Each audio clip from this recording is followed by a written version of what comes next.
Hello, Day. Nag-aantay na lang ako ng oras, Day, para matulog. So, before ako matulog ay nag-init ako ng fresh milk. Nilagyan ko siya ng powder, cloves powder para mahimbing yung tulog natin. Tapos yung ulo ko, Day, medyo okay na rin siya. Let's talk about the Valentine's dito sa Japan, Day, no? Kinausap ko yung anak ko kasi gusto niya gumawa siya ng chocolate na ibigay niya doon sa kanyang mga gustong pagbigyan.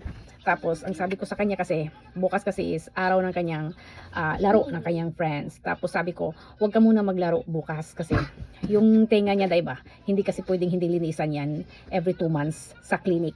May video na ako niyan kung bakit na muntik na siyang maopera sa tenga niya. Kaya nagkatruma ako dahil nga doon. Kaya every 2 months or every month tinadala ko siya para linisan ang kanyang tenga. Tapos Dayan, sabi ko sa kanya, pagkatapos natin doon sa magpalinis ng iyong tenga ay pupunta tayo ng shop para bibili ng tsokolate din. Alam kong may pagbibigyan ka. Dahil lately mapapansin mo yung anak mo na parang may gusto-gusto nila ganito. Pag laging bukang bibig niya yung tao na yon, parang dito kasi sa Japan nagbibigay yung mga babae ng tsokolate or anything sa mga utuna siguro or sa mga adult. Kadalasan mga chocolate binibigay nila sa kanilang gustong bigyan. Ang sabi niya, gusto kong gagawa ng chocolate. Tapos sinabi ko sa kanya, alam mo ba kung pwede lang, bumili ka na lang yung hindi ginawa natin. Yung bang, ready to bigay na. Sabi niya, ayoko, gusto ko yung gawa ko. Sabi ko, wala namang problema doon. Pero in-explain ko sa kanya kung bakit. Ang sabi ko, makinig ka sa akin. Ang sabi ko sa kanya, kapag nagbigay ka, nagawa natin. Tapos, just for example, sumigaw yung anak ko. Baka mapagalitan tayo ni Meta. Sabi ko sa kanya, just for example, binigyan mo siya ng chocolate. Gawa natin. Tapos, hindi natin alam mangyayari, sumakit yung tiyan niya dahil nagkamali tayo ng paggawa or nalagyan ng anything or basta hindi natin alam yung mangyayari bukas ba. Ngayon, sabi ko sa kanya, sumakit yung tiyan niya o nagka-allergy siya o nagkaganito siya, nagkaganyan siya. So, ang mangyayari dyan, parang tayo ang masisi. Just for example, ma-check up siya. Tapos nakikita doon na dahil sa tsokolate. Dahil sa tsokolate na binigay natin sa kanya, yun ang dahilan. So, di ba? Ano yun sa atin? Tayo yung obligasyon natin yon, sabi ko gano'n sa kanya.